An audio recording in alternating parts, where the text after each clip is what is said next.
we'll now look at parallel and perpendicular lines. How to tell two lines are parallel and perpendicular, and also how to find them. And we'll start with parallel. Two lines are actually parallel if and only if they have the same slope but different y-intercepts. Therefore, parallel lines have same slope. If we have two lines, we can figure out if they're parallel by looking at their slopes and seeing if they're the same. I want to know if these two lines are parallel. Therefore, I need to look at their slopes. The easiest way to find the slope is to solve for y. For the first equation, I'll move the 3x to the other side. That leaves me with 4y equal to negative 3x plus 2. Dividing everything by 4 then gives me that y is negative 3 over 4x plus 1/2. And the slope here is now going to be the number in front of x, negative 3 over 4. If I look at my second equation, we can subtract 6x from both sides. That leaves me with 8y equal to minus 6x minus 1.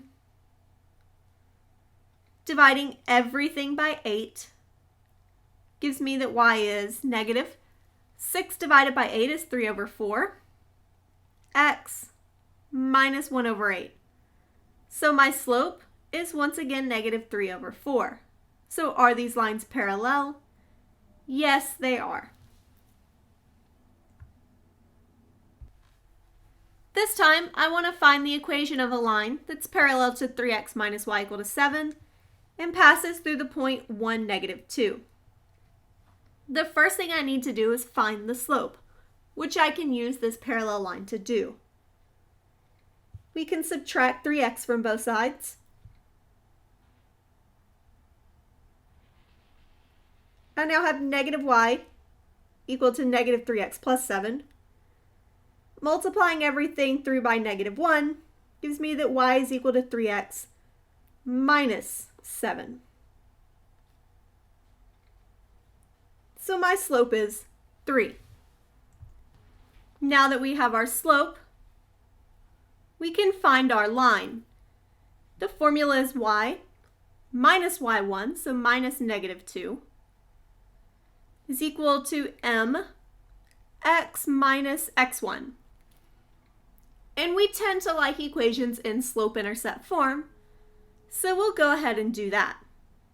Multiplying out the right-hand side gives me 3x minus 3, and then I can subtract 2 from both sides to get that y is equal to 3x minus 5. So I now have my equation. On the other side of this is perpendicular lines. And two lines are perpendicular if and only if the product of their slopes is negative 1. I should be able to multiply their slope and get negative 1. And this is called the negative reciprocal. Essentially, the reciprocal part means we flip the fraction over. 2/3, the reciprocal would be 3 over 2. The negative part means we're going to change the sign. Here, I want to find the slope of a line that is perpendicular to a line with slope 4 over 3. Perpendicular, we need to find the negative reciprocal. So we take this fraction and flip it over to get the reciprocal, and then we change the sign to get the negative reciprocal.